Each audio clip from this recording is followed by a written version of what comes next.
You are listening to Wrestlebox.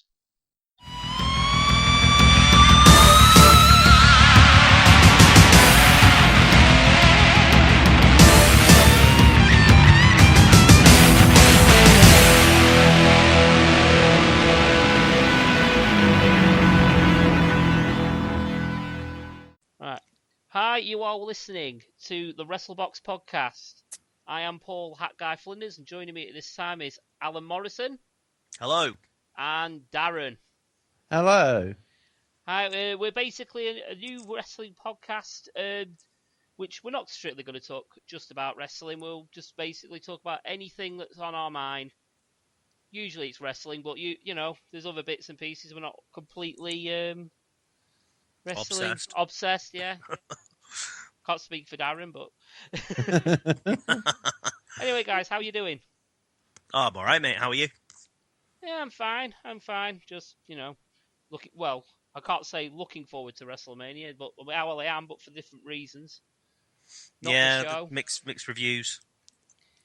Mixed feelings. We'll talk about that later anyway, because we'll talk about Wrestlemania later. Well, we've got some, so we'll start off with a bit of news. One good, one bad. And if you are into the British scene at all, or anything like that, you'll have heard that the tragic news of Kris Travis passing away, falling victim to stomach cancer. An absolute real shame. It is very sad news. Very, very sad. So, what are your guys' favourite moments of Travis? Can't say, like I say, I've known him personally. I think my favourite one had to be my first PCW match, the ladders match against what's his name? Joey Hayes. Joey Hayes, yeah, that's it. Fright Night. Yes, Fright Night. Brilliant. Those two had such chemistry. It was so amazing to see them wrestle together. Yeah. I always wanted them to be a tag team. Well, they do look like each other. Yeah.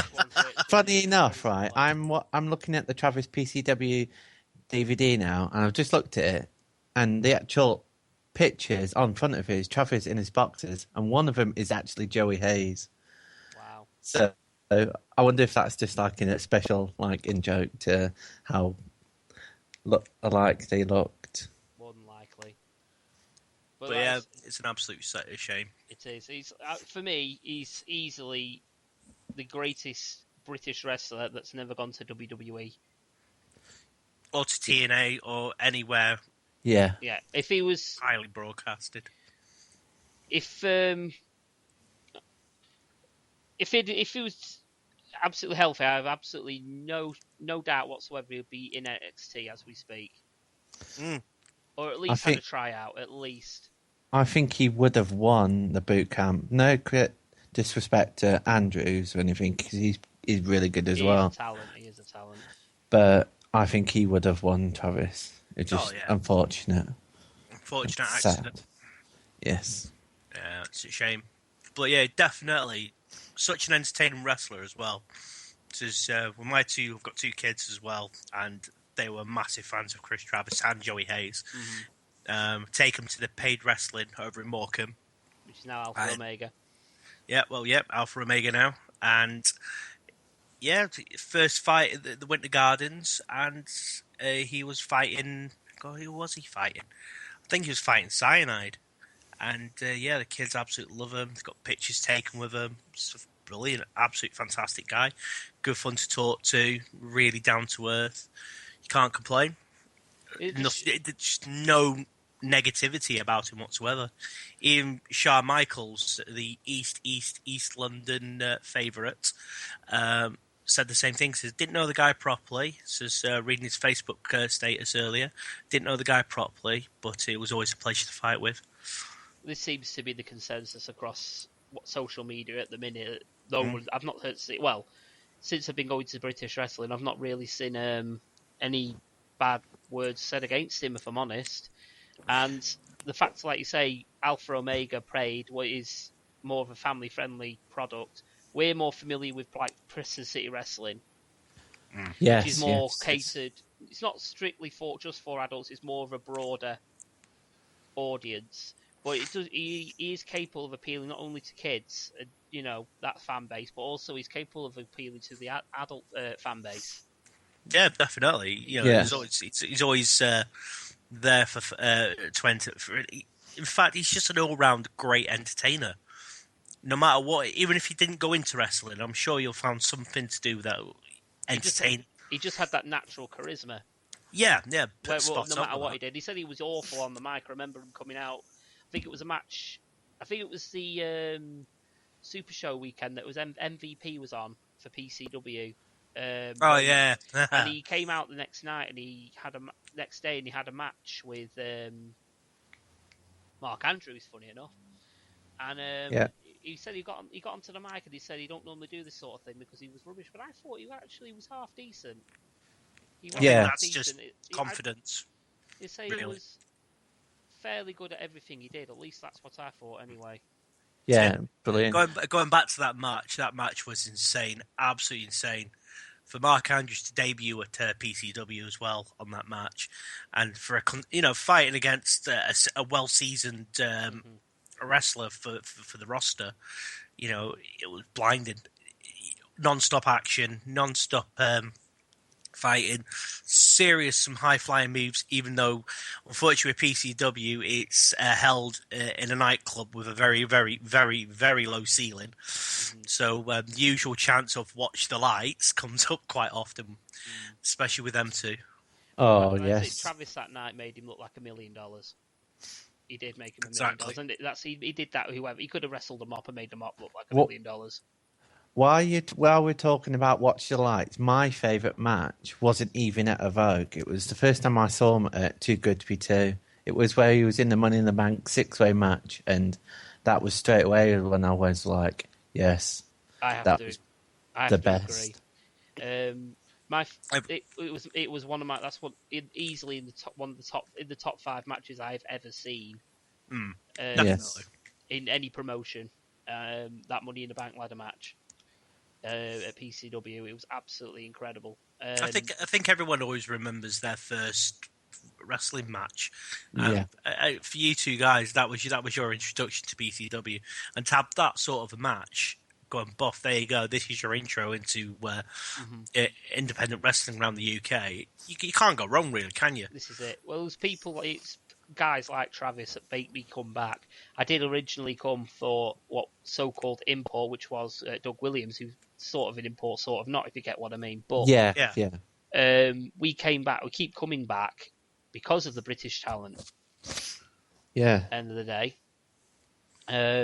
which is what makes the British scene brilliant. Because you can have your imports, and I think I made this analogy on Facebook about a week ago, something like that.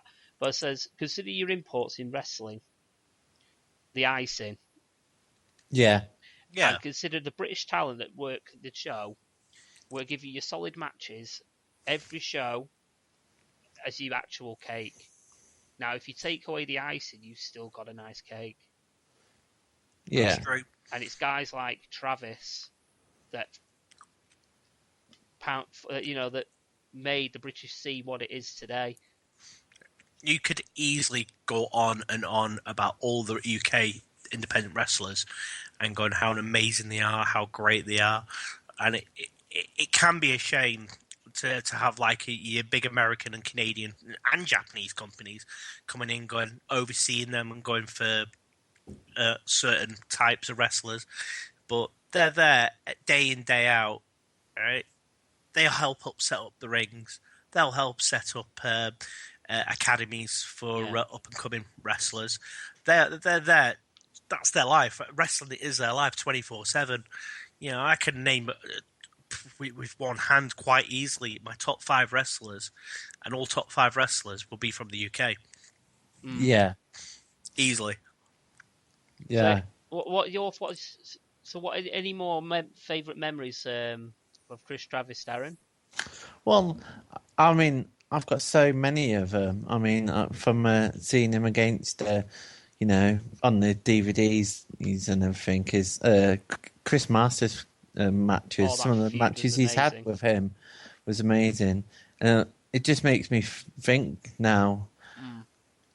I wish I saw that. If I'd seen that, anytime I want to go to any wrestling event, I'm like, that seems good. I'm going. This is it. And It seems good.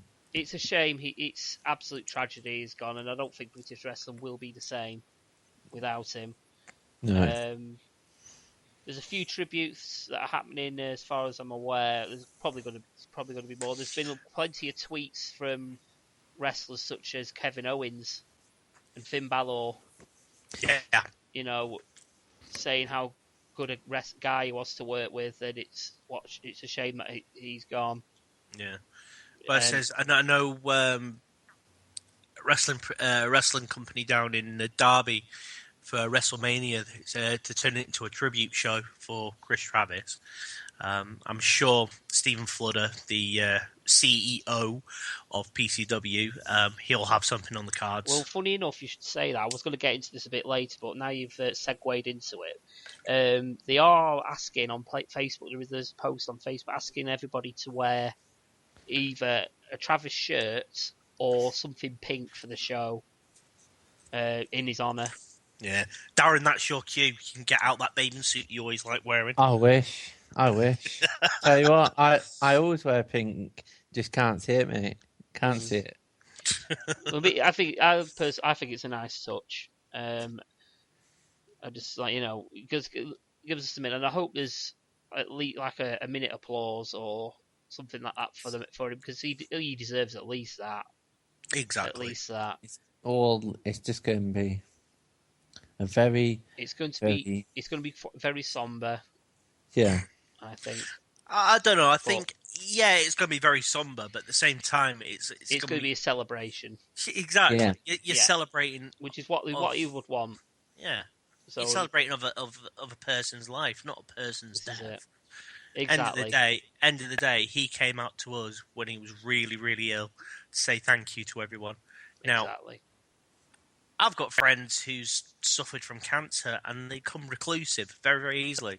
They'll go and hide in their house and don't come out until like the whole therapy's gone. He went off and had surgery. This is it. On his stomach, and a month, 2 months later, he's back in the ring to say thank you to everyone. This is it. You don't get to see that these days. You really don't.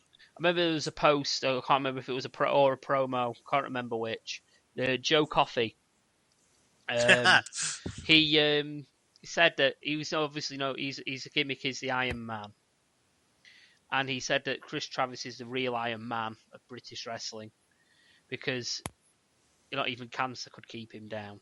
He came back, and he, like you say, some people come reclusive and just go fuck the world, but not Kris Travis. He went, no, I'm tackling this head on, and fought it to the very end.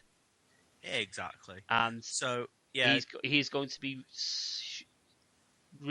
sorely missed, and British wrestling is not going to be the same without him. Definitely. So, no. So here at the Wrestlebox podcast, pass our condolences to Kris Travis's family and friends, and for the wrestling teams around the UK, because he's going to be sorely missed no matter what. This is it. Yeah. Well, horrible to say this, but I think we should get off the subject a bit. I was just about to say, it's getting a bit somber. We could talk about this for hours and hours about how great it was and how much we enjoyed watching his matches and British wrestlers. For years, I'm sure about that. But we all know what's coming up this Sunday, and can't wait. Sunday? No, what's happening this Sunday? Someone tell me. I forgot. It's the NXT after party. Or what it could be my. I know they don't do them no more. They got rid of them. Oh, that's a point. Right. So sorry, it's going to sound silly, but you ever notice when you go to any wrestling venues, right? Yeah. All right, they'll have the odd snacks, Haribo's, packets of crisps. Yeah. But when you're a wrestler, you ever thought, oh, I could murder a cheeseburger? I know. Or a pizza, or something like that. Fair I enough. think that's just you, Alan. No, you're having a few drinks. And you're like going, oh, here comes the munchies. A few beers down the gullet. Here comes the munchies. Yes, Munchies, Here munchies, comes the munchies. munchies. Damn it, I'm going to be singing that song all night now. Yeah. Yeah. It's 9 times out of 10, myself, Paul, and Daz, we'll go out and have a bite to eat beforehand. But you're at a wrestling venue for what, 4 hours tops? Yeah. Yeah, Something like that. yeah. You get the serious munchies. Bring back the hot dog stand. That's what I say. Oh. Hashtag hot dog stand. We need it, yes. Yeah, especially for the WrestleMania screening. We need it. Well, hopefully. Just hope not like last year, he overcharges us and, charges us £2 when it should be £1. Hashtag Did ya? cheapskates. I didn't pay anything. I just got them free for second time. I just went, yeah. Oh, Oh, try that one this year, Darren. No. Feels like, yeah, have some hot dogs. So with WrestleMania around the corner, big day coming up. Everyone knows. wait, hang on. Before we get onto that, Alan, there's some other news that's come out, which is obviously better than better news. Is that the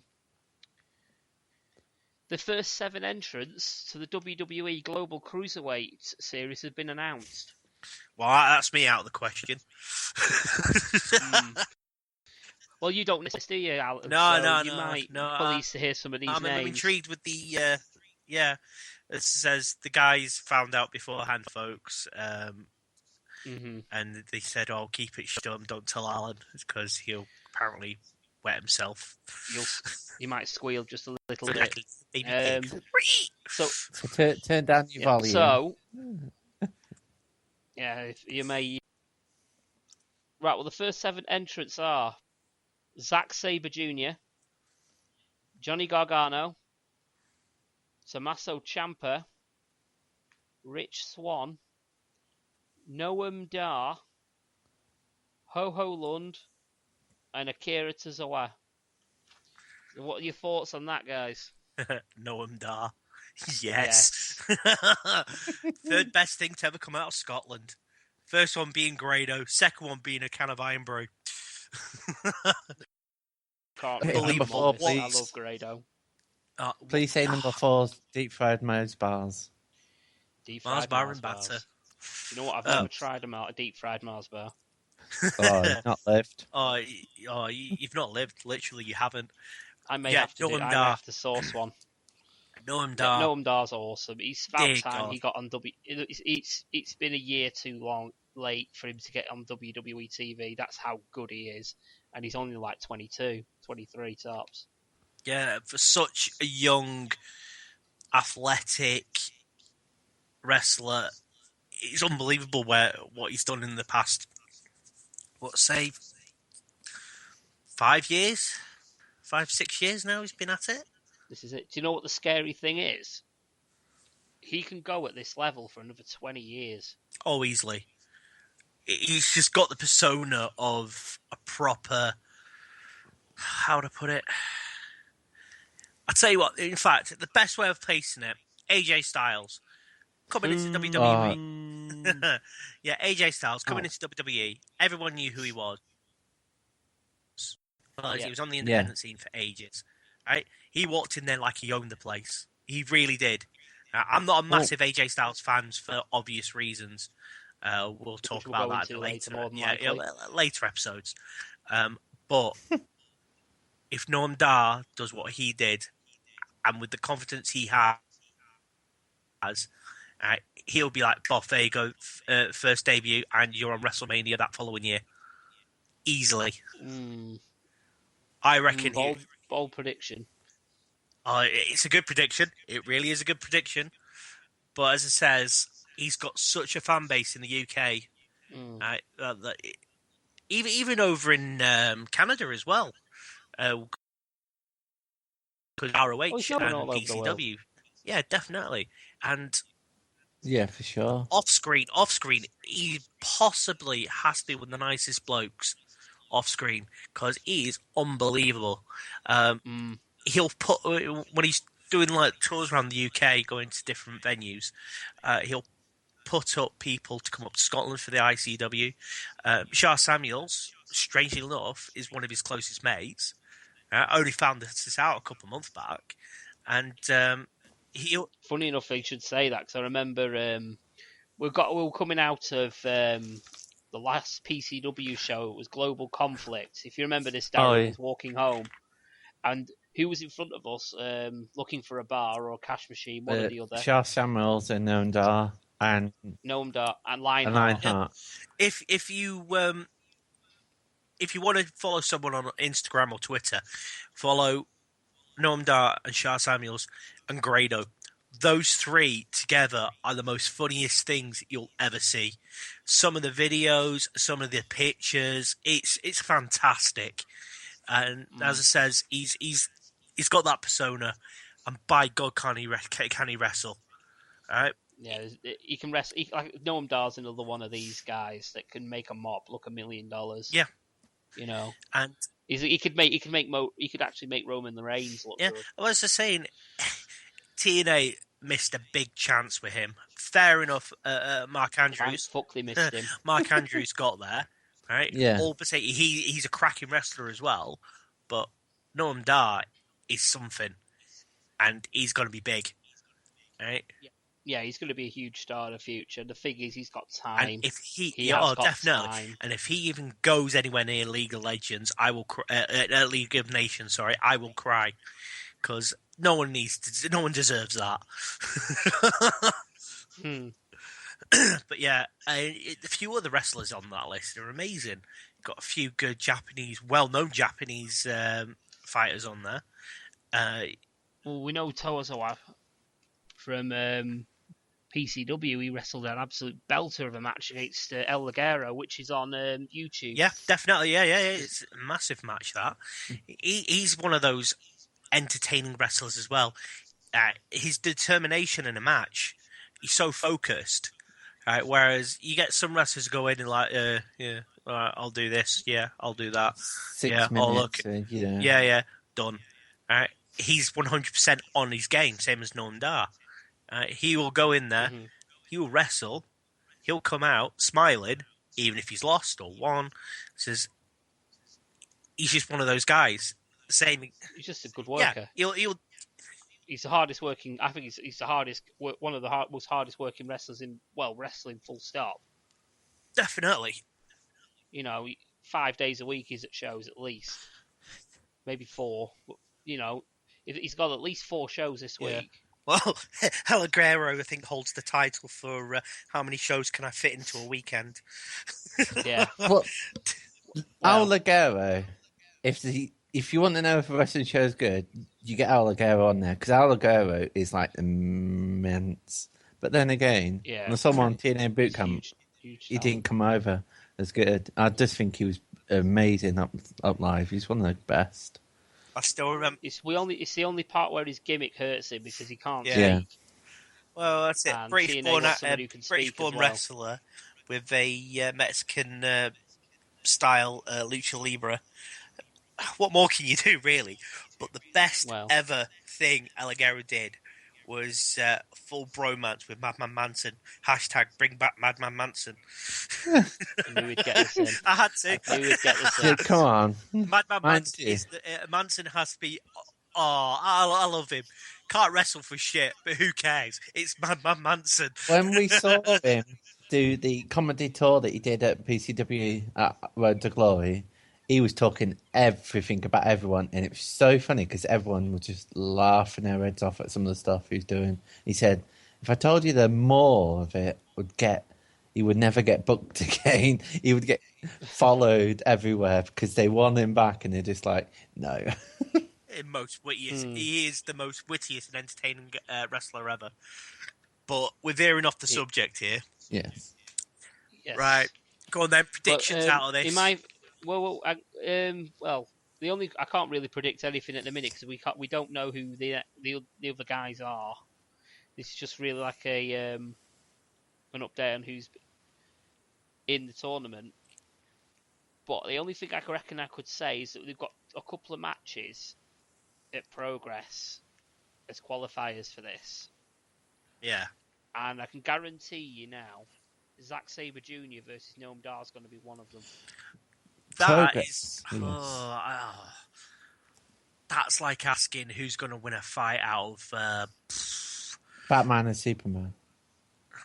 That's the thing is, I hope I'm wrong, because I want them both to go over to the Performance Center. Yeah. I want them both to be progress into this competition. I like Zack Sabre Jr. and I like Dar, but there's just the pure nature of what a pre-qualifier is. One's going to get left behind.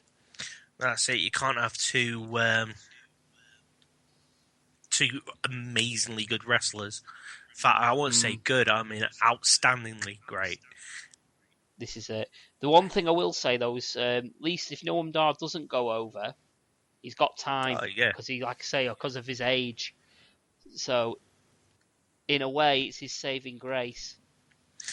I think it's got to be one of those. If he doesn't make it, at least the spotlight's on him for the next couple of years. If you know what I mean. There's going to be a lot of people out there going, this guy's amazing. Why didn't he get in? Where is he now? What is he doing? This is it. Well, at least with this one match, he'll get the exposure on the network, because it will. All these shows, these are going to be shown on the network. Oh, right. Nice. So they are going to. So he's going to get at least, even if it's just a 5-minute match, he's got some exposure on the network. Exactly. And how much would this network be then? I wonder. I believe it's $9.99. $9.99. Pretty much everything. The network. We're not mentioning. Saying that, I'm going to hold my hands up with this one. I finally gave in and got the network last week. And I think I've pretty much watched every pay-per-view, WCW pay-per-view in the whole entire series. And that's a lot of wrestling I watched. Brilliant. Nostalgic times. Sitting there watching everything from the NWO to the Four Horsemen to the rejuvenated Four Horsemen to the Red NWO, and then falling over my childhood heroes again, which was Raven's Nest. Oh, yeah. Oh, so amazing. But you are aware Nitro's on there yes, as well. I know Nitro's on there. Just don't do Nitro and then pay-per-views, Nitros and then pay-per-view, because you won't see the light of day for the next, couple of months. I know how to do it. Introduce, Alan, WCW 2001. Watch the early 2001 WCW. You'll be put off the line. No. It's a WCW for me was late 90s. Well, I remember I used to go to school with you, mate. You used to talk about it. All things I have to say is Nitro Girls. There we go. We went next subject. Stacy Keibler, yeah. Stacy Keibler, legs like that. And on that note, shall we move on to PCW Who Dares Wins, whose show is actually before WrestleMania on Sunday. Oh yes. I'm going to open and we've my got hand up here. A great card. I have not seen the card. Unfortunately, I'm not going to be able to make it. Because I'm going to be way too hungover because I'm going out Saturday night beforehand. So I'll be watching it at home, watching it on the network. Yeah, who will be on this at some point. So, yeah.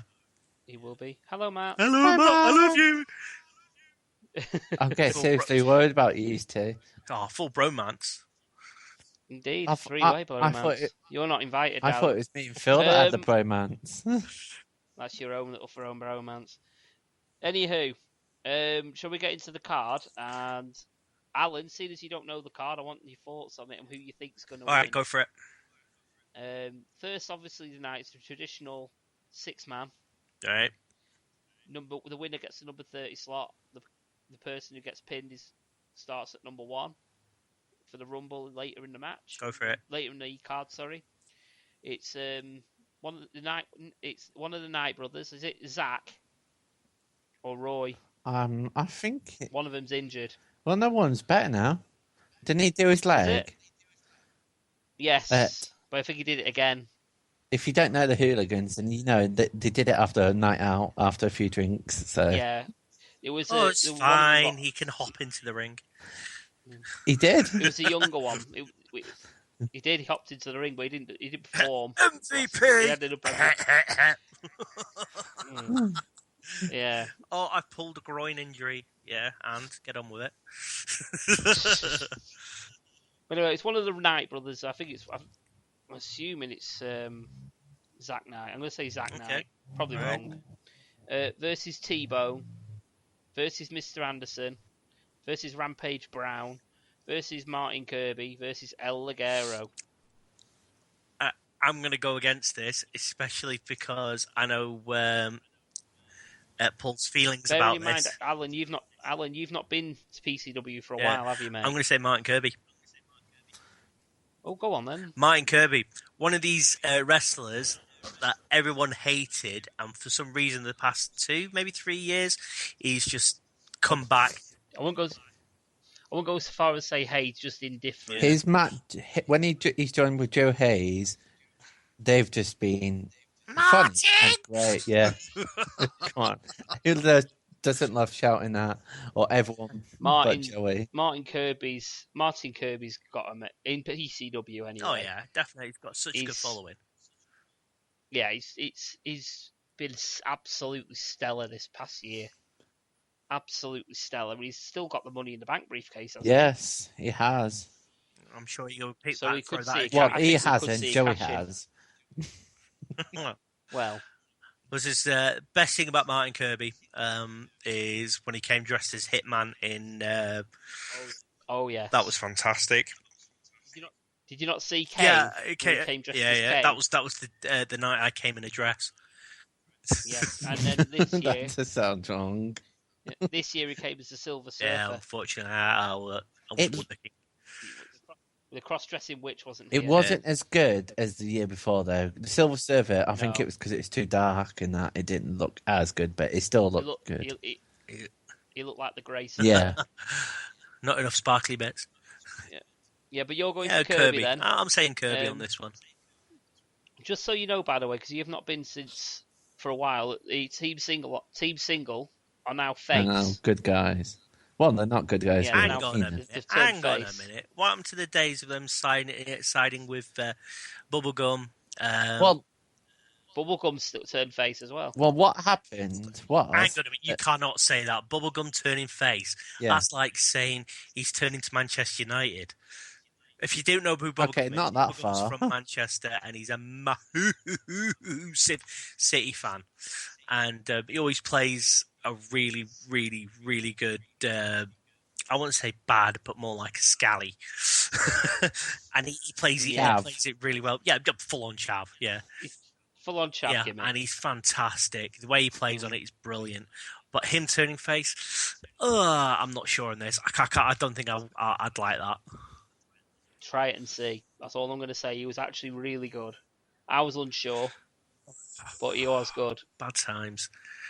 That'll be Mr. Croft happy then. Mm-hmm. He's a massive bubblegum mark, I know that. Kevin Croft, if you're out there and if you are going to be listening, I really hope you will be listening, we love you generally because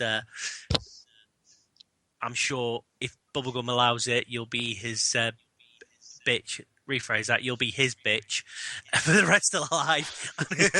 And I think you'd absolutely enjoy it. I have no doubt in that, Alan. I don't agree with you often, but on this occasion, you do get my full-blown support. Right, after that match, anyway. I'll ask your opinion, Darren, actually. Well, I'm still looking at the card for that, and I'm undecided, because I like Knight, T-Bone, is right, Miss Hansen, Rampage, Kirby, Ligero. So I'm torn between Mr. Hansen or Ligero. Because, I mean... Mr. Hansen is just amazing. With Ken Anderson. So funny. Yeah, with Mr. Ken Anderson, the only problem with him is the same as Chris Masters. He's there to bolster up the ranks. He's still technically the icing of the cake, but he is still quite an enjoyable person to watch, especially the Halloween match match See, when this is we where- decided to this have a fight at you. Oh yeah, he called you a Cena fan, Yeah, didn't he? bad times.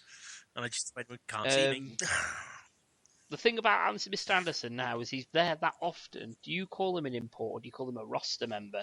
Yeah, that is a good point. I would probably say roster member now because he's been there the past 3 shows, so 3 months, 4 months.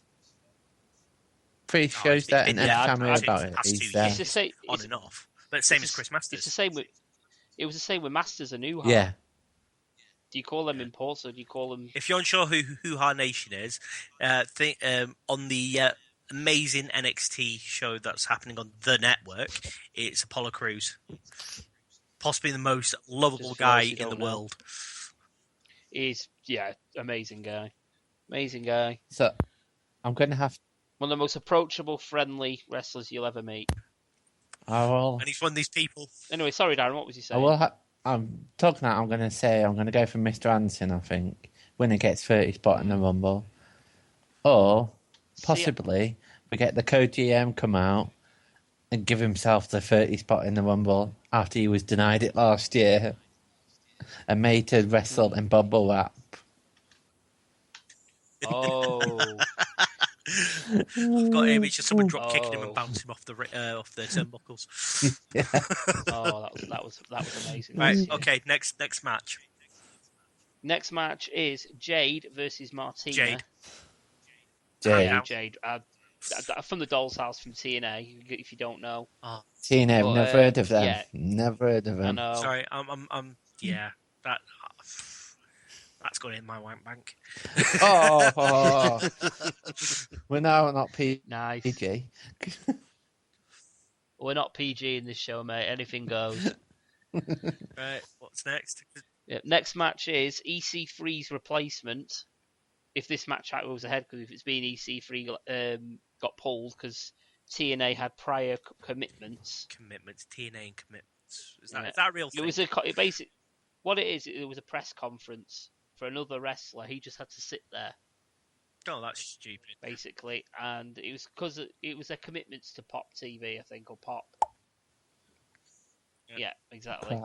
And he couldn't come. It wasn't EC3's fault. It was just a clash in. A clashing of time schedules. Yeah, pretty much. So who they got instead? We don't know.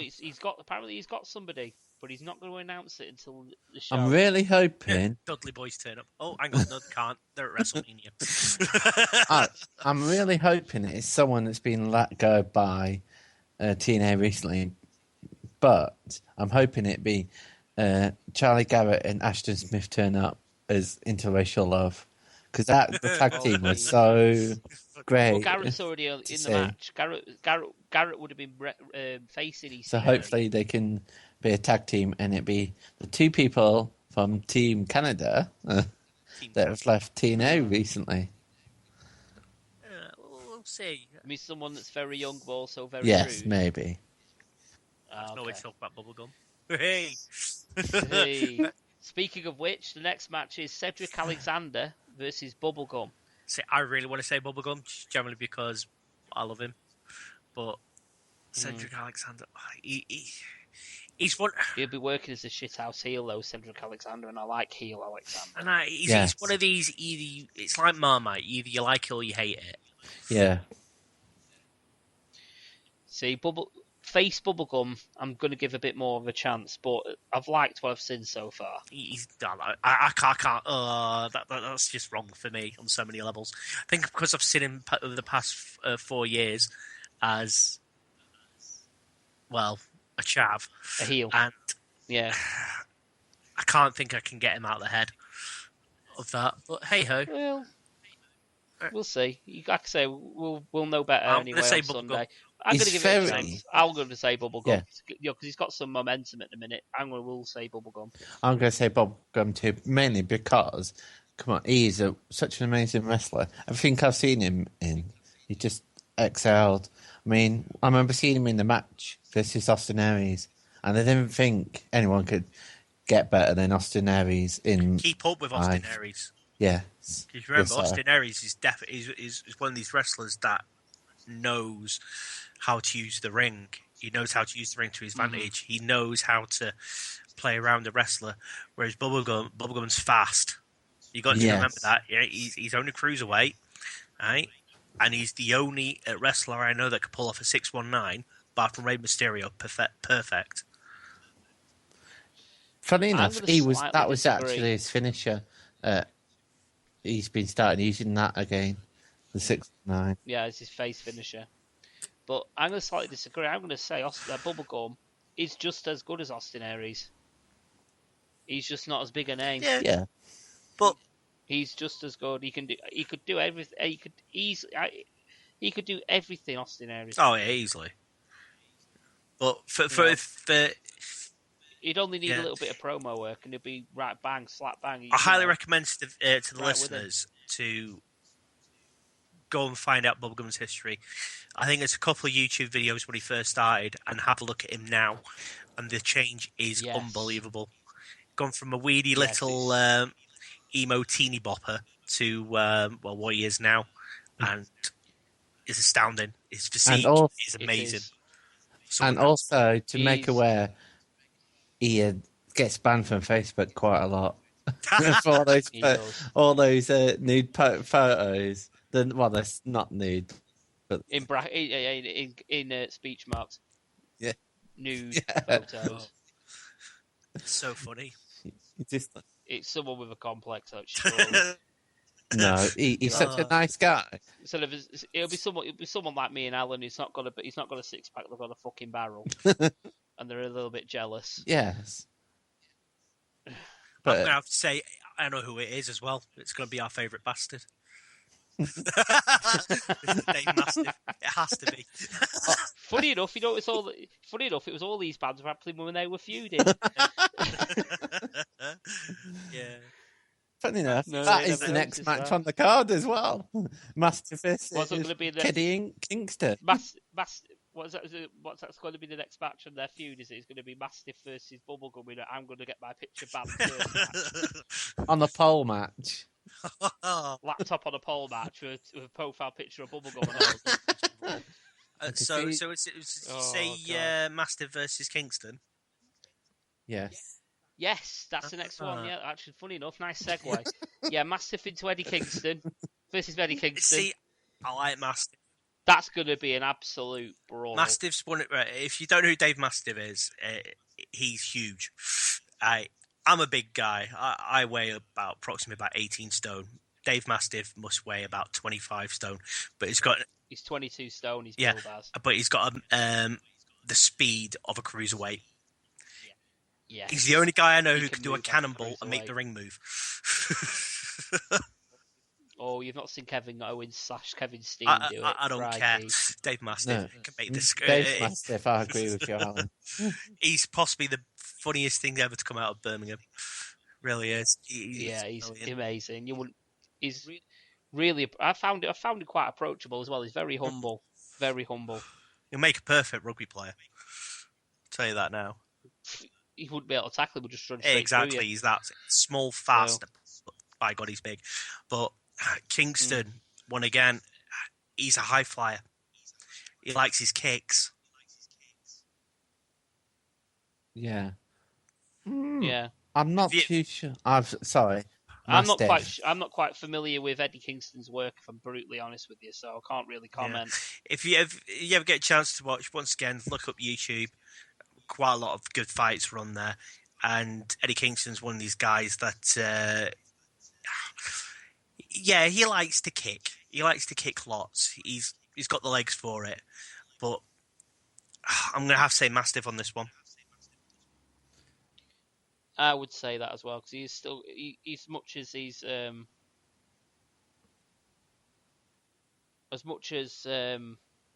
mean. I do like Mastiff. He's strong, and I will agree with you there. I'm not that sure on who Eddie Kingston is because I've heard of him, but I'm not that sure on him. And I know Mastiff is a big powerhouse, but I slightly think that a certain East and Butcher will be coming in to beat the living hell out of Mastiff again. I can imagine them being a double team. It's just a fat Frank Butcher. Oi, Frank! Just a fat. It's just a fat Eric Cantona. as the chant goes on. So right, who's next? And then the last match of the evening, well, unless any more matches happen unannounced, is the 30-man Rumble. All right. And I've put down T-Bone to win it. Yeah, the Tank. I just don't know why. I've just got a feeling. Once again, it's. I've never been a fan of Team Single, generally because they've held the tag team title for as long as I've been to PCW.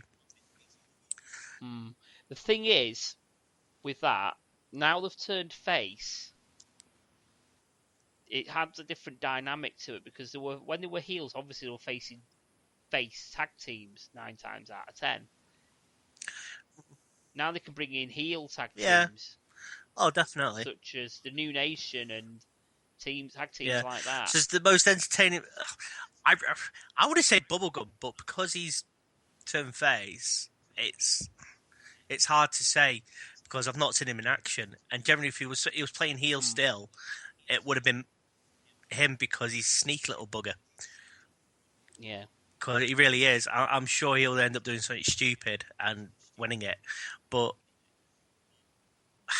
I'm going to throw my hands up in the air and I'm going to say Kirby. Why not? Anything can happen in the Rumble. Exactly. Kirby, that's a good call. I'm afraid, guys, you've all lost. I know who's going to win the Royal Rumble. It is the co-GM, Dave Rain. Dave Rain. He's every year he's been trying to win the Rumble. Now this year's his year because he's going to change the rules. Oh, of course, Dave Rain. Dave Rain's possible. Dave Rain's one of these wrestlers, and if you don't know who Dave Rain is, I highly recommend you go find him because he can't wrestle for shit, but he's down. He's that great. He can wrestle. What? A pint down the throat? That's still wrestling. His RKO's out of nowhere. Funny, He's on par with Madman Manson with the whole brings the whole comedy into the wrestling scenario. Yeah, got to agree with that. But he's a likable person. He's a likable character. Once again, Halloween year before at PCW, they turned up Madman Manson and Dave Rain turned up in a horse's outfit. Funny, isn't it? Yeah, where he was at trying to wrestle in a horse's outfit. That's all I'm going to say. That's all I have to say on that one. And I think I have a picture on Facebook and knocking around on my wall as well. Both of them in the horse's outfit. Quite a good night that was. Yeah. That was interesting. My sexy dress. Right, yeah, definitely. Indeed. So, yeah, Royal Rumble at the end of it. You can't complain with that. Yeah. Just think, right? It's going to be a great night. It's going to be a great night. Just think about it as well. Right? Most wrestling companies, I'm talking about everyone in the world. Right? Royal Rumble is usually just after Christmas. It lines up quite nicely for their major event. If it has to be WrestleMania for WWE, RH have got their own similar main pay-per-view. Final battle. Yep, there you go. Christmas. And if you go over to Japan, they've got the Wrestle Kingdom in January. So it's usually leading up. So it's nice to see the opposite way with PCW. Brings like a refreshing feel to it, shall we say. But to be fair, PCW has basically their equivalent of what would be WrestleMania is their Road to Glory. I was just about to say, would Road to Glory be their big one? And that's in March or February. Yeah, exactly. So it's different. This time of year just seems to be what I like to call wrestling Christmas. Yeah. You know, because from January right through till the end of March, beginning of April, you got all the big shows. Yeah. From all the major promotions and some smaller promotions as well. That's what I tend to find. It's great. It's a great time. This time of year is great to be a wrestling fan. Oh, definitely. you tend to find that once WrestleMania's over, you're like, Oh, but I quite enjoy SummerSlam. Oh, hang on, SummerSlam. Yeah, it's one of those, and the occasional Hell in a Cell. Yeah, Money in the Bank. Yeah, no, Money Bank. Money in the Bank's up next. I'd say that's taken over one of the big four away from Survivor Series. Personally, Just bring back WCW and ECW's hardcore pay-per-views. Well, we'll get onto that later, but we're going to have a quick break, and after that, we'll start talking about the WrestleMania card on our predictions. Hi, welcome back to the Wrestlebox podcast, and now we're going to get on to our WrestleMania chat and predictions. So are you guys hyped for WrestleMania this year? It's got a lot to make up for last year, because last year it was good, but the whole Terminator Genesis thing kind of sucked. That's only one entrance, to be fair. But I'm hoping so. It's nice to see Shane O'Mac coming back on the scene. If there was if there was any hardcore, ridiculous high flyer for such a guy, Shane O'Mac. Definitely. Chancer. But against The Undertaker, that's. Well, we'll get into that. We'll get into that when we're going through the card. I just think. Well, I was going to say, what do you think of the build? The build so far has not been too bad. As I says, I've been playing catch up due to work and family life, so I've been cramming it in as much as possible. Lead up to it, surprisingly, it's one of the better lead ups for WrestleMania in the last few years. I'll give it that. Yeah, I'm going to disagree. Really? Yeah. Go on then. Especially with Roman. Yeah, well, we don't discuss about it. right. Because Roman's been this like cartoony character since he really debuted. Was on his own. Since he's been on his own, doing all the suffering succotash and all this lot. Tater tots and Shield, all this stupid stuff. I think. Yeah, and then, like I say, ever since Triple H knocked the 7 Shades of shit out of him on Raw. And he went away to have facial reconstruction, before Roadblock. Yeah. And since Roadblock, to pinch a phrase off another podcast that I know, Wrestling Soup, that Roman's been collecting skulls ever since. Yeah. He's been knocking shit out of Triple H at every opportunity he gets, and that's the way you should be booked. He should be the silent badass. Yeah, exactly. But when you've got someone, they've left it too late now, though. That's the problem. problem is also you've got what's his name, Psycho. No, Brock? Dean Ambrose. Dean Ambrose, yes. Cheers, Daz. You got Dean Ambrose, who's like his buddy sort of thing, and he was always his brother more or less, and that role should be more suited for him. Yeah, turn up, beat the shit out. But last month, when there's supposedly Brock Lesnar attacking him outside the building and slamming him into a limo, then he turned back up again. We're in an ambulance. Which, by the way, did anyone notice the cable ties that are tying the bin to the front of the ambulance? That's an epic fail there. No, you gotta. If you ever get a chance, go back a month ago and watch that. It's the episode where Shane O'Mac comes back in, but we'll discuss that after. Yes. It's actually cable tied to the ambulance. It's like, oh my god. Nice. But yeah, Dean Ambrose is the silent, don't give a shit, psychotic warrior, and he always will be. And a lot of people slate him for it, and I absolutely fucking love him for it. Ambrose, the team at the minute, they seem to be turning him into like the next Mankind, the next skinny Mankind sort of character. They reckon what they're doing is they've got Seth Rollins is like, you've got Triple H and you've got Dean Ambrose, Mick Foley, and then you've got Roman Reigns, The Rock. I just think the problem is stop trying to label them saying that they're like The Rock or they're like Unfortunately, Right. Let them yeah, be themselves. unfortunately, in this day and age, you're always going to have, oh, he reminds me of. Oh, he reminds me of. Yes. I can't remember what the tag team partners that are at the moment, but they're identical to Legion of Doom. The Ascension. Oh, the Yeah, Ascension. they're identical. Yeah. Except the Legion of Doom were successful. Yeah, well, Whereas the Ascension got buried as soon as he turned up on the main roster. exactly. So, and Stardust trying to be his older brother, Goldust. That makes sense, though, like I say, because it's family. It's a family sort of thing. But he's taking it a bit too far with the whole Oliver McQueen Arrow thing. Yeah. Don't even get me started on that. Arrow is awesome, though. Yeah, Arrow is great, but there was no need for that. No. There was absolutely no need for it. It was cringeworthy. It really was. When they start on there's a famous star in the crowd. Oh, here we go. The next feud for the next 4 weeks. Great.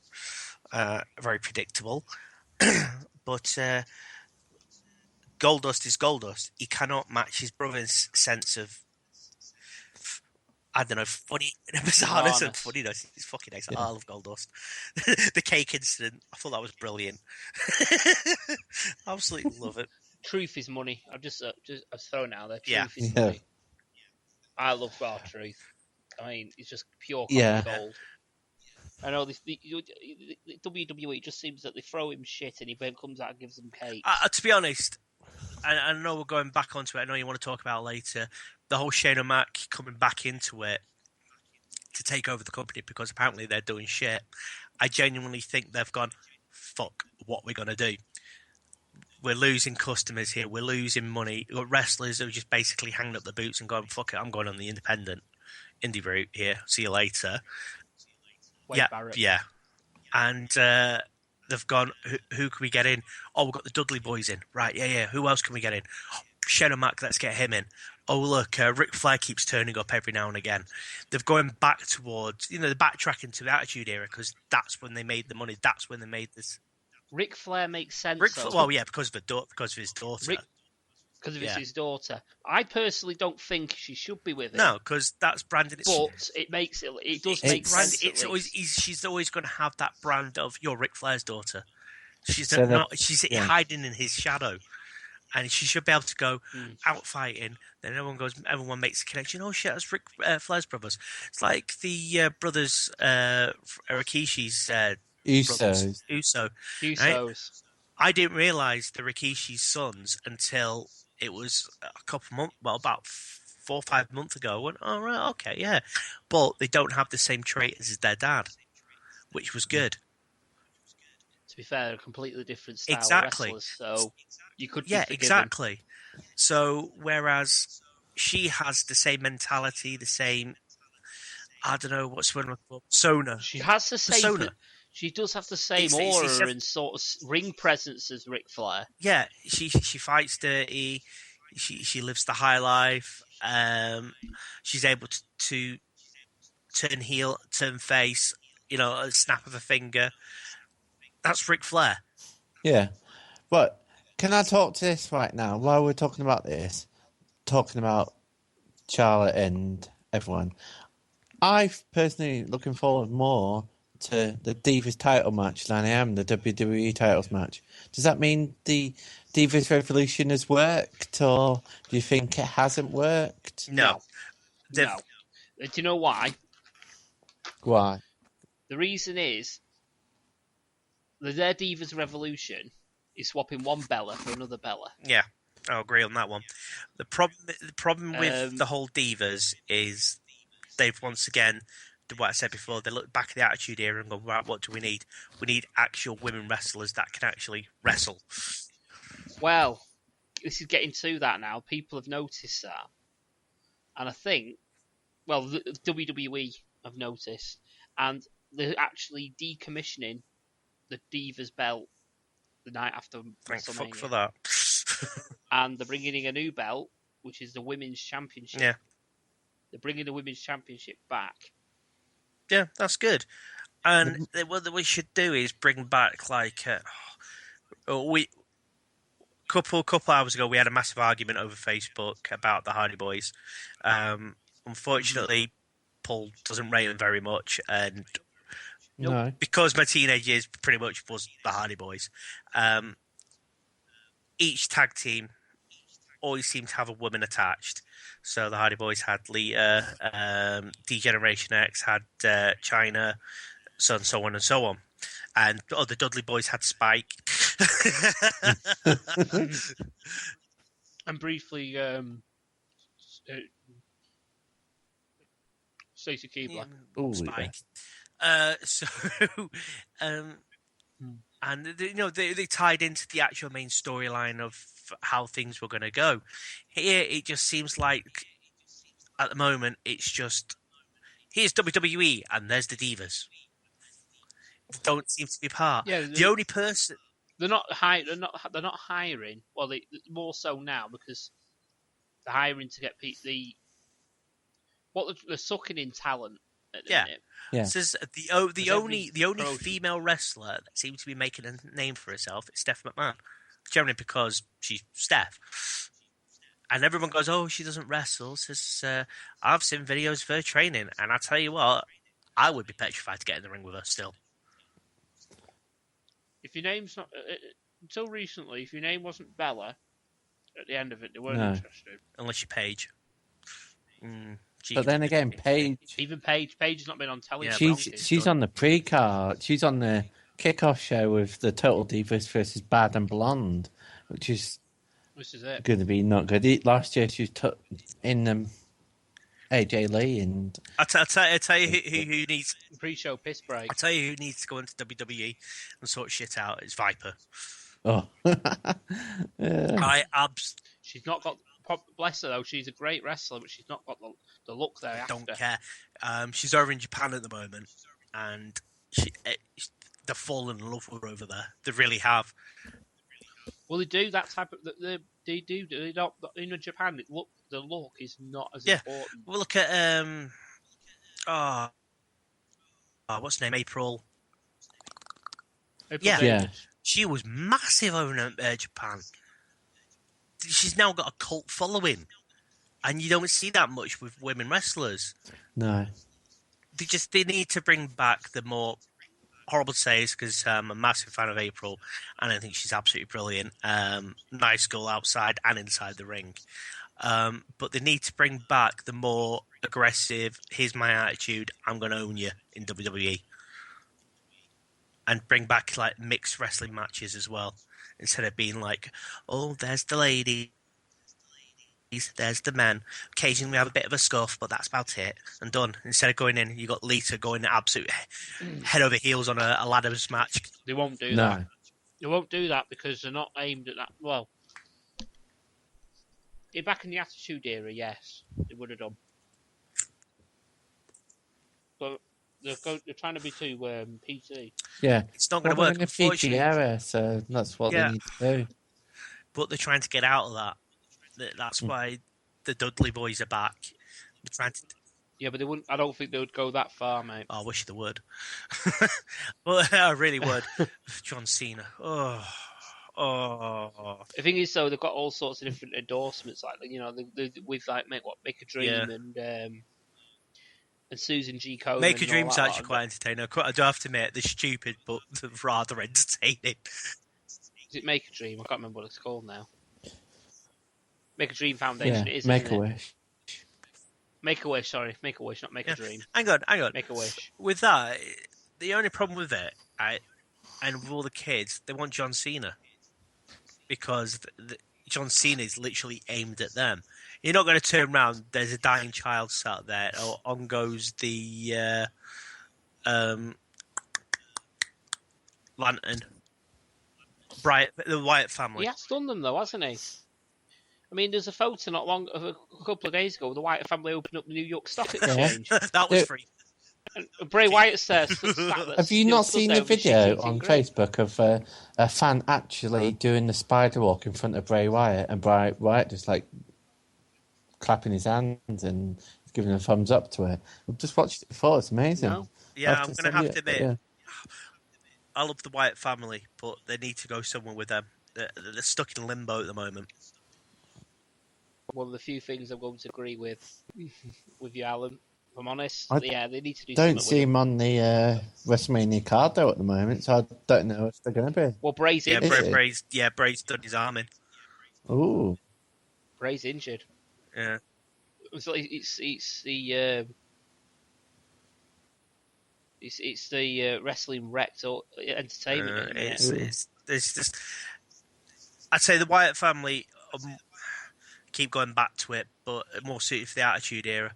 I think they would be massive back in the early 2000s. yeah. I think it would be literally a team to watch. It really would, and it would have been beautiful. Just think Edge and Christian against them. Oh, that would be amazing. Problem is Edge Yeah, can't well, I wrestle. know that, but Ah. and if Right. another spamming of their podcast show, worth watching them because they're absolutely funny. I think they're hilarious. Do you know what? I couldn't get into that show to begin with, and then I started watching a few episodes, and I thought, It's, you know what? it's absolutely hilarious. It's absolutely funny. Do you like the bit where what AJ Styles and it's like, what wrestling company did you work for 14 years? And then it went a picture of Testing Albert came up. You know. It was like TNA. Beautiful. Or Yeah, so the good. funny porn jokes. Yeah, it's I so never thought that would happen. I Anyway. first started watching, I thought, this is very kiddified. Then it carried on, and I went, hang on a minute. Okay. Anyway, guys, let's get back to the WrestleMania card, otherwise we will be here all night. We'll start. We'll start with the pre-show, and the first match here that I've got the highly accurate documentation that is Wikipedia. Let me just edit that. First match is Kalisto versus Ryback for the US Championship. Ryback. Why He's do a you big, think sexy ass man, and I would very much turn gay for him. You are the only one. No, I I actually genuinely like him as a wrestler. He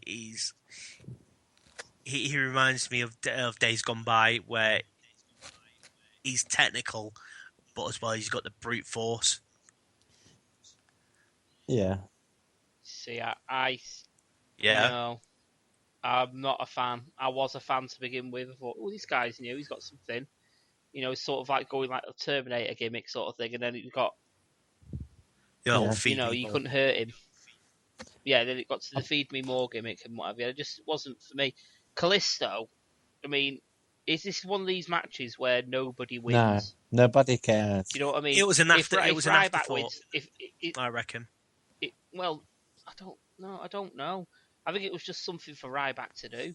No, because if last month again, he turned his back on Big Show and Kane, thank you very much. And he says, I want to do this on my own now. I've had enough being teamed up with them two. Because once again, Kane isn't the company's monster. The Big Show's, well, he does nothing anymore anyway. The Big Show's the Big Show. He's stuck in limbo until he retires.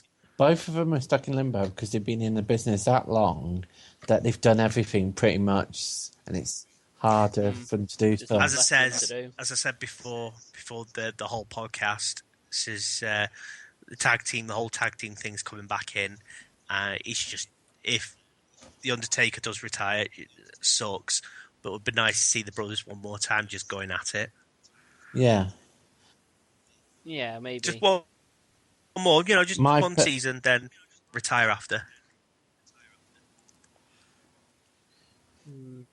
But like I say, this match, Kalisto versus Ryback, it's a match none of them's going to come out better. I mean, if Ryback wins, it looks like he's just defeated a 5.5 foot Mexican luchador who weighs not as much as a wet fart. He's still an entertaining wrestler to watch.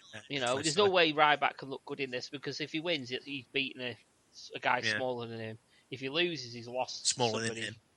A lot smaller I than just him. don't like versus Ryback. the Big Show. I just don't like Ryback's look at the moment. First, he was like a bold RVD because of what he was wearing. Now he looks like he's Goldberg. His look is just not something. He hasn't got his own persona. No. Say. No. Right back to be when he had the singlet, he looked like RVD got the wrong look. Right, so who's next? You know, the next match is Total Divas versus Bad and Blonde. The Total Divas team is Brie Bella, Paige, Natalia, Alicia Fox, and Eva Marie versus Lana, Summer Rae, Naomi, Emma, and Tamina. No one cares about that. Let's get Buck out. It's going to be an absolute car crash. He wants to drink at the bar. Time. And exactly, this is what it'll be. You've got to try and avoid the Knight brothers while we're doing this out, Darren, because we turn around to them and say to them that the piss break match involves their kid's sister. That was hilarious last year. That was so funny. Someone actually said that in the toilets. And I was just like, bye. See you later, mate. I can see them having a night divided. Exactly. What I'll say about that, though, is that's on a pre-show. Last year, everyone was watching it on tablets and phones because obviously the pub would have had the box office. Mate, I'll be that person huddling around because I've got limited data on 4G for the next. Unfortunately, 4G sucks to evoke. It won't be in Evoke, it's in Fishers. Oh, in that case, you're good. It'll be next door, the WrestleMania. Right, okay, who's next? While we're at it, PCW's got a screening of the WrestleMania event next door to where the venue is at Fishers in Preston. So if you can make it, I think it's £5 on the door, isn't it? If there's still tickets available. It'll be £5. To our two listeners, they've probably got tickets already. Yes. Yes, Matt, and yes, Simon. Yeah, they've already got tickets. Oh, wait, we've got Phil, so 3 for listeners. Oh, yeah, 3. Who's next? Yeah. Oh, and maybe my mum. Hi, Paul's mum. The next match on the last match on the pre-show is the Usos versus the Dudley Boys. See, I've got a problem. The Dudley Boys have basically said, right, we're not nostalgic. We're not here to bring back the fun. So we've dropped the tables and we're just making our name back as the tag team champions. And I've sat there going, the Dudley Boys without a bloody table? That's like saying, me without a pint. It's not going to happen.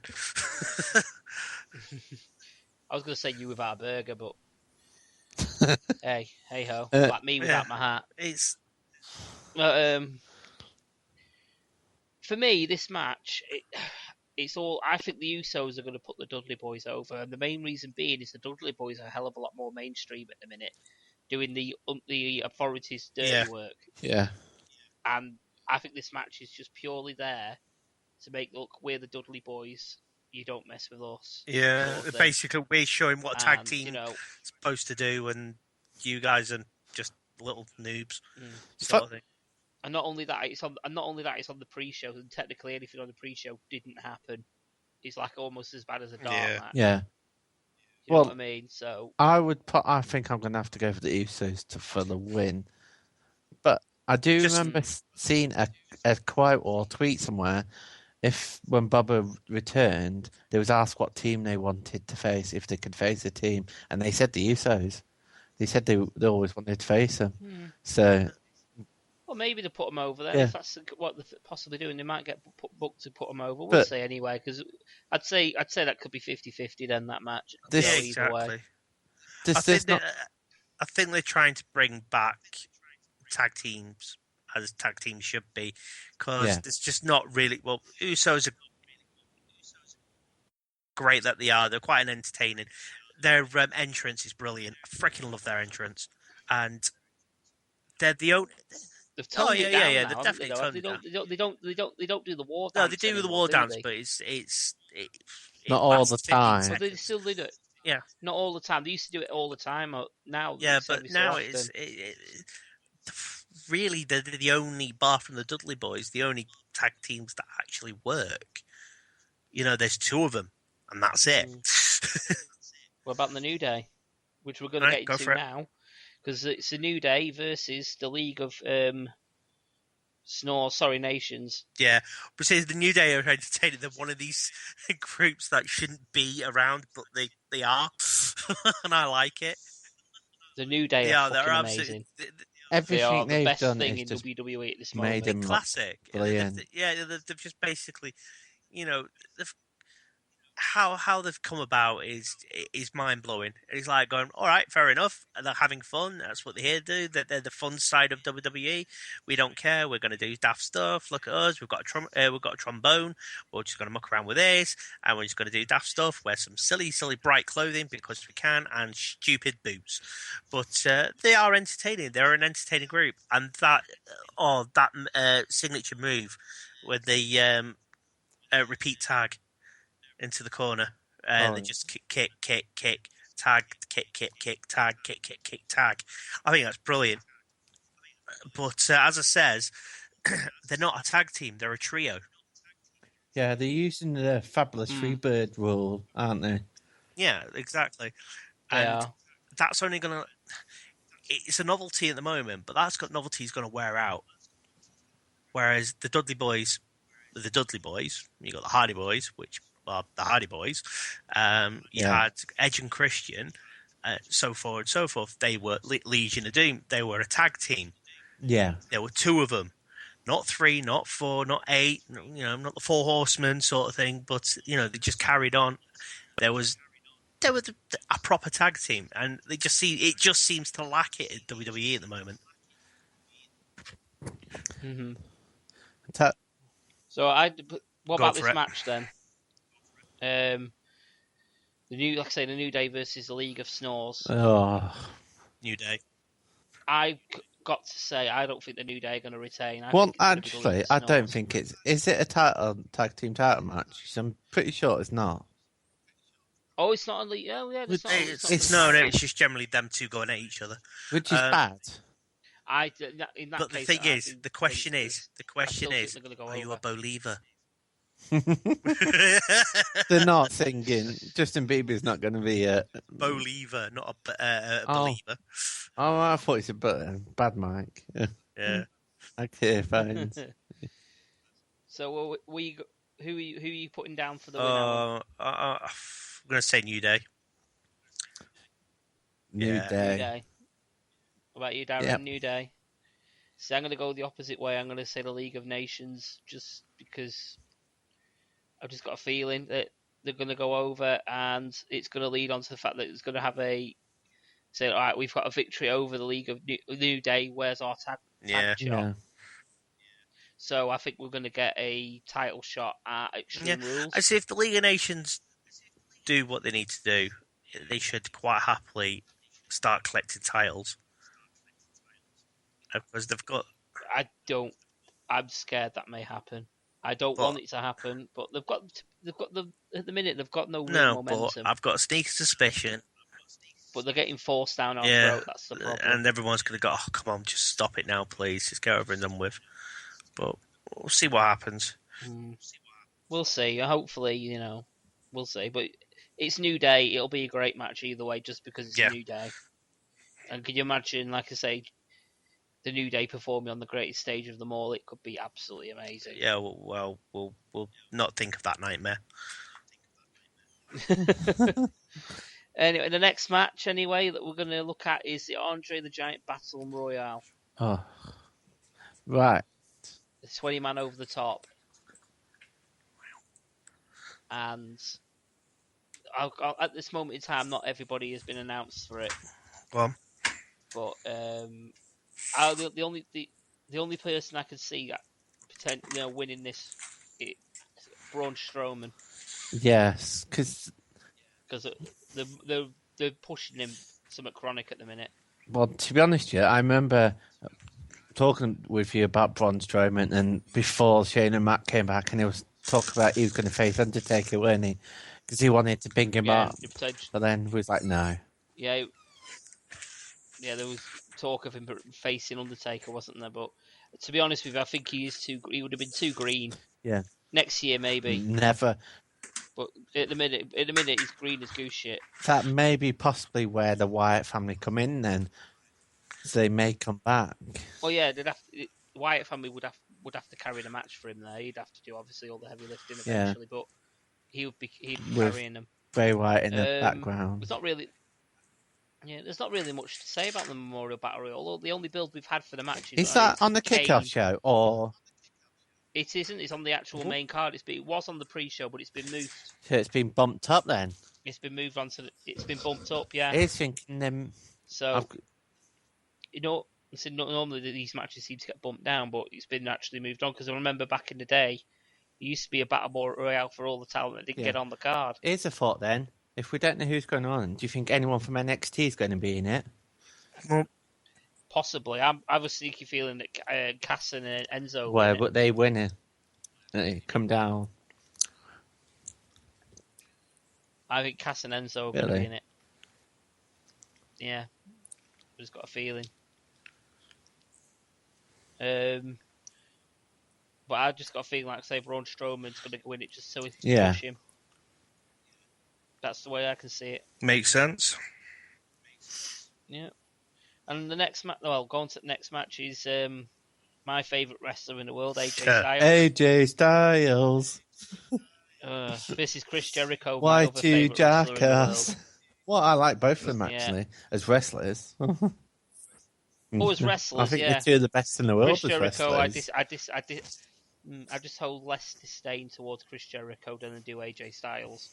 It's going to be one of those setups where it's, we're going to have a feud for a belt the next couple of years. It's just going to be us two. And AJ Styles is not going to get anywhere because it's just going to be them two, and again, them two. So it has been just these two for the past 3 months, to be fair, or 2 months, to be fair. But Jericho will be gone after Mania. Jericho's job is to elevate AJ Styles. That's all his job is, and AJ Styles will go over. Yeah. Jericho's not going to win this because he's there just to put AJ over. Where's Alan gone? Is he gone? Has he disappeared? Alan's gone for another burger there somewhere. Oh. Hello. Right, so what's next? Next match, well, there's not really much to say about AJ Styles, Chris Jericho. I'm not a fan, so... But, come on. AJ Styles. You cannot any say... thoughts on the AJ Styles, Chris Jericho match? It will be a great match. It'll be he a great is one match. of the most, wrestlers that you always wanted to see in WWE. Forget anything you've seen. A handful of wrestlers I would love to see in WWE. Right? To be fair, he does belong in WWE. He's possibly, despite my disdain for him, how he is as a person, he is up there in the top 5 best wrestlers in the world. Yeah, they're very sought after. Like to see Austin Aries in WWE. Austin Aries is in WWE. Yeah, is it? Yeah, he's signed to TNA. He's making his takeover debut against Baron Corbin. Well, in that case, that's me put in place. Great. That's all right. Yeah, but against Baron Corbin, that's going to be what a waste. What a waste. Baron Corbin just he's pretty much like Roman Reigns. He just needs to grow a little bit, and what he's been given is just, it's not. Suppose his gimmick doesn't help him. Anywho, we're back into WrestleMania, and the next match is the Intercontinental ladder match. And Kevin you just wait to hear who's in this. I know who's in this. Alan, you know who's in this. Kevin Owens versus Sami Zayn versus Dolph Ziggler versus Zack Ryder versus Sin Cara versus The Miz versus Stardust. Okay, I'm saying it now. That I'm just going to say it now. Zack Ryder. That's it. Next match. Woo, woo, woo. I don't know. I reckon Stardust has got this. I really do. No, seriously though, this match has got potential to... Well, yeah, that was it. If you watch this week's news on the network, they said this could potentially be the show stealer. Now, cast your mind back, 3 years ago, when we had the show stealer of The Undertaker versus Brock Lesnar. in the fatal what's it? The fatal match where it was a one-on-one where he lost and after his that, no one really gave a shit about WrestleMania. No one cared because the main peak thing it happened, and they had 5 other matches to go through. To be fair, we was exhausted by that point. Didn't he play the Divas match afterwards? And everyone was like, We did. "What the fuck?" The crowd. There was just nothing there, and it was no surprising. But they had to put that buffer in so everyone could recover, because the next match after that was the title match, if you remember. It's just classic booking, which is, by the looks of it, is what they're going to do. Oh no, possibly. So I think they'd follow this up then, because follows this up with the next match, which we'll talk about in a minute. But what are your thoughts on this match in particular? I think it's a good idea because I think he's getting a bit too cocky, and he just needs to put down a peg or two. No, yeah, if Owens does does retain his title and goes for it, then fair enough. Well done. It's his debut WrestleMania, so give it to him. But at the same time, I think he's slightly out of the league. Yeah, so you're unsure? I reckon Stardust will get this one. Just generally because it's Stardust and he's an idiot. Well, thank God I didn't listen to you betting then. What about you, Darren? Apart from Zack Ryder winning it, of course, I just think that all the others, it should just been a Kevin Owens, Sami Zayn match, and you've put all the other wrestlers in as a last fought thing. Because come on, if you've been watching NXT, then you know the history, or any indie wrestlers, you would know the history of Kevin Owens and Sami Zayn. So you want to see them wrestle on the biggest stage of them all, and it's just mind blowing. Because they were best friends. They were like brothers. Okay, JBL. Oh no. What I would have done is actually had it as a ladder match, because there's nothing more classic than a ladder match for the Intercontinental Championship at WrestleMania. But I would only have in this match. I'd have the only 3 people I would have in this match is Kevin Owens, Sami Zayn, and Dolph Ziggler, possibly The Miz as well. Reason being, there's genuine heat on Kevin Owens from all 3. Makes sense. Whereas the others are just thrown in. Do you think The Miz is going to come in and think this is Royal Rumble and get eliminated? Who cares? The Miz is a terrible wrestler. Yeah. See, I don't mind The Miz. He can go when truth he even. Go. See, even I messed up a truth thing. See, I meant the truth. But yeah, I think this, like I say, it's going to be the show stealer, and I think it's going to be match of the night. Personally, it's my the Hat Guy prediction. Good prediction. It's going to be the match of the night. Yeah, match of the night, and I think it's going to be Sami Zayn that comes away with it. What's next?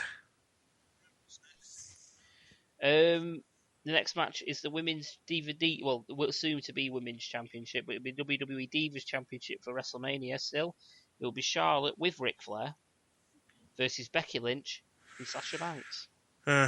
Right. I have no interest. See, this is also the potential to steal the show, because all 3 of these girls can wrestle. Really can wrestle. It's not your stereotypical WWE model fest. It's actual girls that can actually wrestle and put on a solid match. If for one night you promoted Bayley and put her in that match and made it a fatal 4-way, it would be the most perfect women's match you potentially WWE would have ever put on. That's my opinion. But as it is, it's going to be an absolute belter of a match, and I think it's got potential again, like the ladder match, to steal the show. Sounds good. Yeah. So, who do you think's going away with it? I'm going to have to say Ric Flair's little daughter. Yeah. Do you think Charlotte's going to retain? I'm actually torn because the boss. Come on, she's a great wrestler. She does it. And then the last kicker, she's just amazing. see what's going to happen here. I think because it's one fall. Yeah. It's just one fall. I think Becky Lynch is there to eat the pin. Yeah. Becky Lynch is there to eat the pin, and it's going to be Sasha Banks that gets the pinfall. Charlotte then will go on to the next night on Raw, saying that she was never defeated for the championship. Sasha Banks will change the championship to the Women's Championship because she says she's a woman, not a diva. And then there'll be a feud going on for Charlotte versus Sasha Banks going into elimination, Extreme Rules. Fair enough. That's what I think is going to happen. That's my opinion, anyway. That sounds alright, yeah. I mean, they've got some good odds on Becky Lynch winning this Sky Bet, so you don't know. Yeah, I don't usually tend to go by the odds on the betting sites JBL, but because he usually what does he usually go? It's Bet he usually says, or Bet 365, isn't it? Does he own that? No. The way he goes on about it, you'd think so, wouldn't you? No. Right, the next match anyway. I'm going to skip that one intentionally because I want to talk about that one in depth a bit later. But next one, what we'll talk about now is Dean Ambrose versus Brock Lesnar with Paul Heyman in the no holds barred. Brock Lesnar. Sorry. That is going to be an absolute fucking war, and I can imagine that actually going through the crowd. Well, start Dean Ambrose. He's going to do something stupid no matter what. It's right? WrestleMania, mate. It's Dean Ambrose. Yeah. Secondly, and he's got Barbie. He needs to get Brock Lesnar out of the ring, where Brock Lesnar's the strongest. Well, Brock Lesnar's domain is in the ring. Ambrose's is going to be outside the ring where the weapons are. So I really want to say Dean Ambrose. Here's the thing about a street fight: is it pins, falls anywhere? Yeah, it's pinfalls anywhere, but no submissions. No holds barred street fight. Yeah, it's good. Yeah, I think it is submissions as well. But I think it's pin. I'm sure it's falls count anywhere. Could be wrong. But if that's the case, I could see it going all over the place. I'm not too sure. I'm thinking they won't have Brock Lesnar lose, but then I don't think they won't. But I think Brock Lesnar is definitely going to win this actually because he's not going to lose. He's too strong, and come on, Brock Lesnar is a beast. I got to agree with you there, mate. I think Lesnar is going to win, but I'm going to think Ambrose is going to stand up at the end. So I'm not do like the Jeff Hardy thing with the Undertaker. I'm still here. Or I'm not. Or he's going to lose, or something like it's going to take 1,000,000 something moves, or it's going to take stupid amount of suplexes and F5s and kendo sticks. Well, I was going to say, look at the match where he came back in the ambulance and he just went at it, and Brock Lesnar was just stood there going, "What the hell's he doing? What?" But as I says, he's taken a leaf out of Mankind's book, and so nice. Yeah. Chainsaw Charlie. Catches Jack. Bang bang. Yeah. This is it. This is what I mean. Like I said, I was a little bit torn because of that as well. Because he's got now the carrying on the soul of Mankind and Chainsaw Charlie, or Terry Funk. So you don't know because they could take punishment. Dean Ambrose can take punishment, and you got to think of it that way. So I think the way I would book it is for Brock Lesnar to go over. I don't know, but I would have an unbroken Dean Ambrose stand up and say. No, I think he's going to win, Dean Ambrose, and Brock Lesnar's going to be sat there and going, "What? I don't understand. I've hit him. I've took him down. I've smashed him." And he's just going to sit there. He's just going to not get put down, and he's going to win it because I reckon he's going to break Brock Lesnar. It's either that or it's going to be an even fight all the way through to a certain point, and then Brock Lesnar's going to hit something, and Dean Ambrose is not going to retaliate or Dean Ambrose is not going to get any more offense in. He's just going to be pummeling away and getting F5s, suplex, hit with weapons, hit with stairs, hit against the Bounce guardrail, off everything. And Dean Ambrose, basically just bouncing off every corner of the bleeding arena. And he's still kicking out at 2. Not for that. Until he hits like an F5 onto the stairs or something stupid like that. Yeah. And then he'll go down for the 3 count. Yeah. Something like that. Just it's either way. I can't see Lesnar losing this, but he's going to make Dean Ambrose look so strong. Brock Lesnar's going down the streak.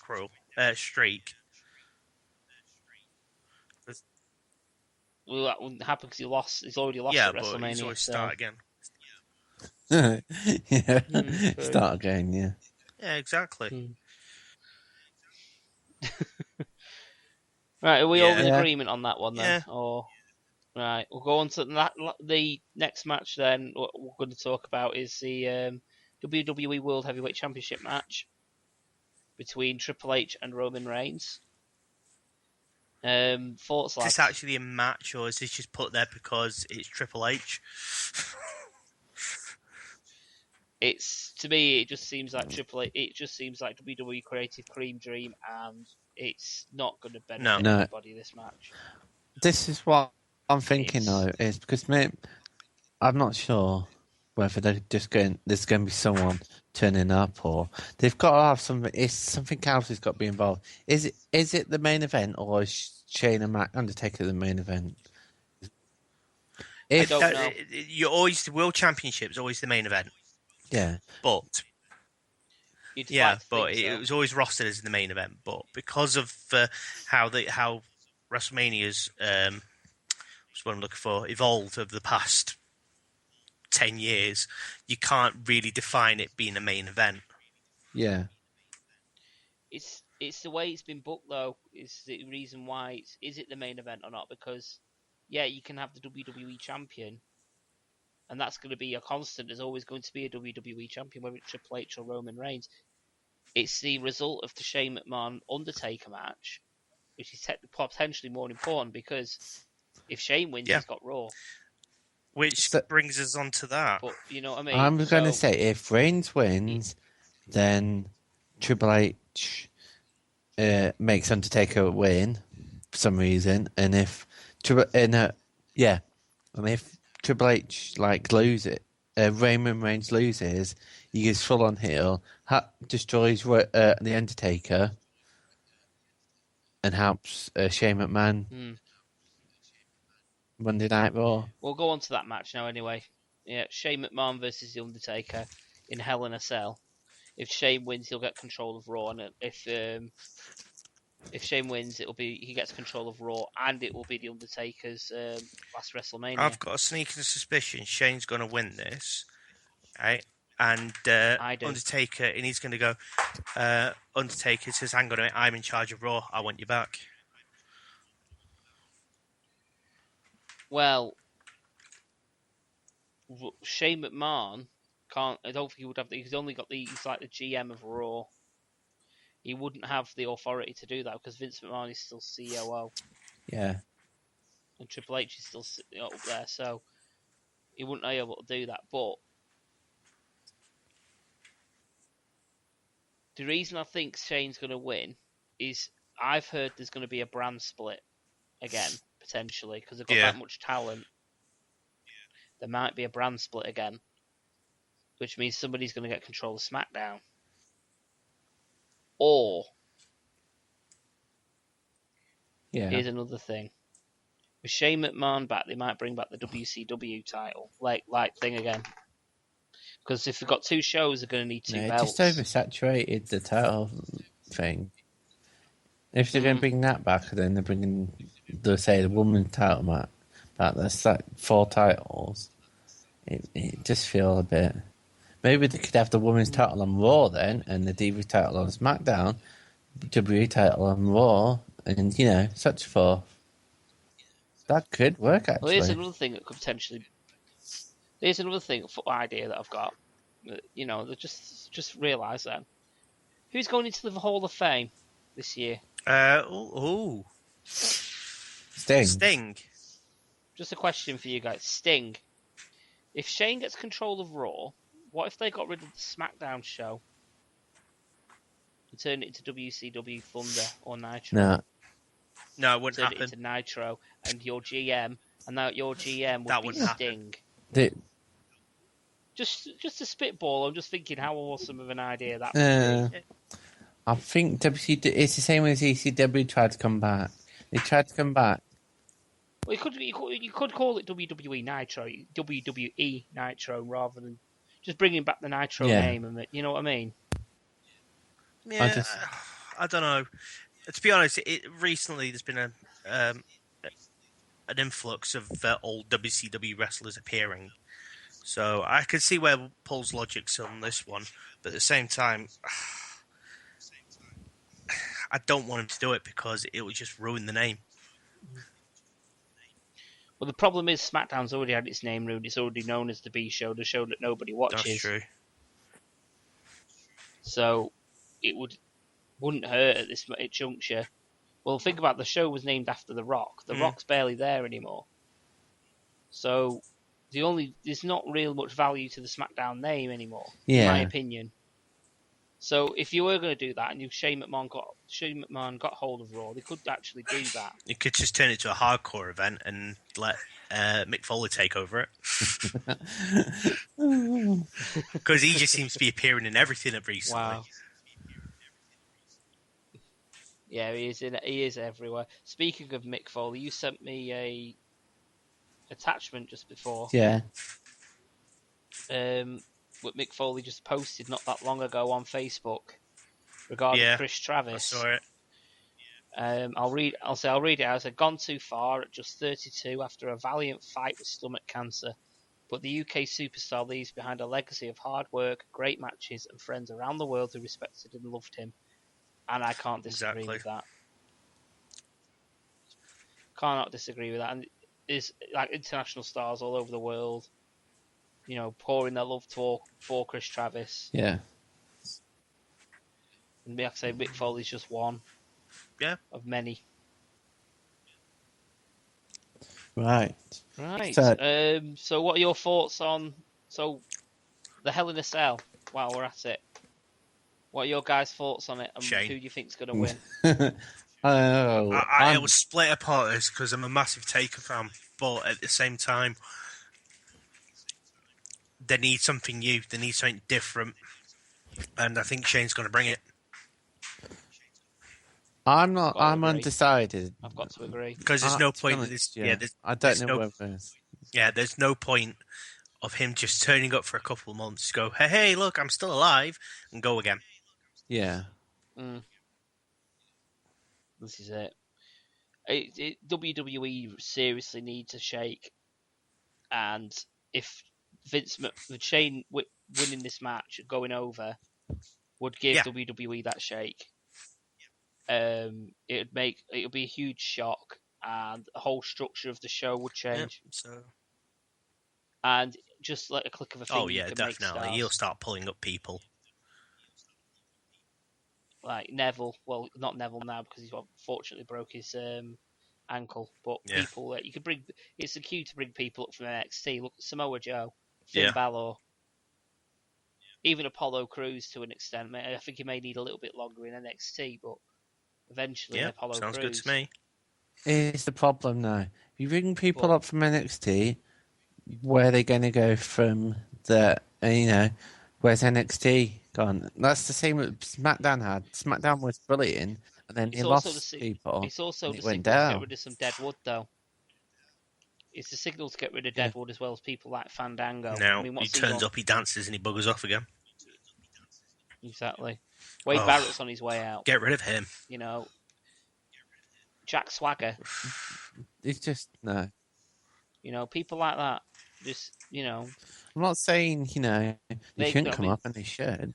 I don't want people to lose their jobs and lose their livelihood. There's always guys like that who always find money in the indies and things like that. I don't wish them to lose things, but at the same time, if they're not doing anything, if I was in a job and I wasn't doing anything, I wouldn't be expected to keep my job. Yeah. Do you know what I mean? I'm not saying that they're not doing anything; they're doing live shows and things like that. But there's no like character development with them because they're not on TV. And they're not making a name for themselves because they're not on TV. They'll probably make a bigger name for themselves on the indie circuit. Yes. But hey ho. You know. But to be honest, as I says, we can't really predict much. We just gotta watch it and find out, really. But I just think that's one of the greatest things, though, is this time of year you get to go, well, who's going to do this? What's going to do this? And everyone's always got their own ideas and what they want. And like we say, we could talk for hours. I mean, we've been talking for hours now about it. Stone Cold Steve Austin turns up with a rock and they just kill everyone. There we go.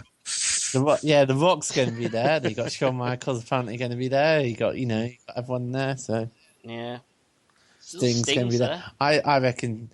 What happened if Sting beats Undertaker, sets up for WrestleMania next year? See, I don't know because if Shane wins, don't forget. Yeah, but then have that match. He could always, there'll always be something. Undertaker always stays around. True, there's no such thing as retirement. He's not retiring. Yeah, you remember to be in WWE does not mean. Sorry, rephrase that. You can't come back. Look at JBL. He's now a commentator. Look at Jerry the King Lawler. He's now a commentator. Booker T does.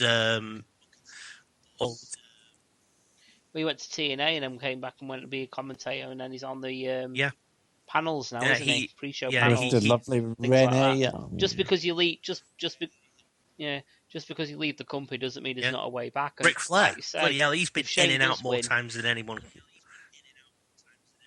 Mick Foley as well is another one. He's on, Mick Foley's back to say he's working for every company under the on God's green earth, but like I say, there's no reason why if Undertaker lost, there's no reason why he can't come back if he's fit and well enough to do that one last match. But what I think is I think this will be his last match because it's in Texas, his home I just don't want him to lose in Texas. That's the thing. I think he will, and it'll be his retirement match. As it says, it's a hard match to predict because everyone loves The Undertaker because it's The Undertaker. It's the longest serving wrestler on the roster. Right? Yeah? No, he is. Yeah, he's one there of the 25 best. years now. Shane O'Mac, he's bright idea coming back in, and everyone loves Shane O'Mac no matter what face or heel he played. Yeah, but he can go. By the way, he can go. Have you seen the shape he's in? Have you seen the shape he's in? He's hench. He's absolutely compared to how he used to be. Right? He's massive, he's and I think. Shape. I mean, did you see the elbow drop he pulled on Raw? Yeah. That was unbelievable. I mean, that was just the same shape as it was 15 years ago. I'll be honest with you. I am genuinely looking forward to this match, and remember the main reason. That's the problem because I'm twisted. I want Shane to win because I want that fresh start in WWE, but at the same time, I don't want Undertaker to lose because it's a wrestler that I've grew up with. No. Yeah. Well, I want Shane to win. Main reason being to fuck me after up. But, I've still got to do that one. You got to show me. But, I definitely want to put some money on that. Skybet.co.uk. If you're looking for bets, get on there. They've got decent odds on WrestleMania. It's basically if you know your wrestling, it's licensed pretty much. So get on it. Yeah, but didn't someone do like 7 on that note, when he lost on the 8th one? They did 7. Oh, yeah. I do that on football ones. I do 16 team hackers and 15 teams do what for me, and then that seem like freaking Queen's Park in Scotland in Division 4, draw with like a Highland team, and then fuck me over. For on that note. And on that note, I think we should start wrapping it up. Darren, social media plugs if you can. Yes. Facebook, Twitter. Wrestlebox. Check them out on Facebook. Yeah, www.facebook.com/Wrestlebox and the Twitter handle.